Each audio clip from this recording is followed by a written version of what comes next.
Kaixo eta ongi etorri jakindunera. Gaur, esperimento bat ikusiko dugu.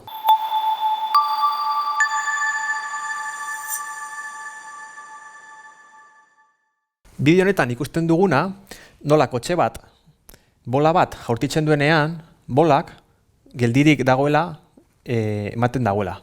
Hau zergatik gertatzen da, goazen arbelera. Bideoan, hau da ikusten duguna. Kotxe bat dugula, isa abiadurarekin daramana, eta gero bola bat botatzen dagoena, eta ikusten dugu nola bola zuzenki jausten dan. Ez da mugitzen. Hemen atzean panel bat dugu, marrekin, eta ikusten dugu bola zuzenki jausten dela.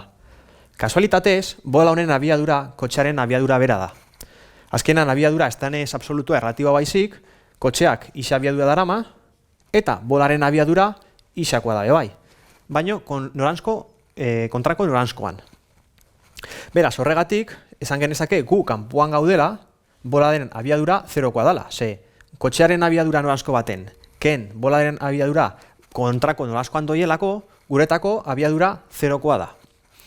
Beraz, horregatik bola gelditzen da geldirik. Beraz, hau izan da dana, mi esker ikustagatik eta gogoratu, sare sozialetan eta web orrian jarraitu jakindun.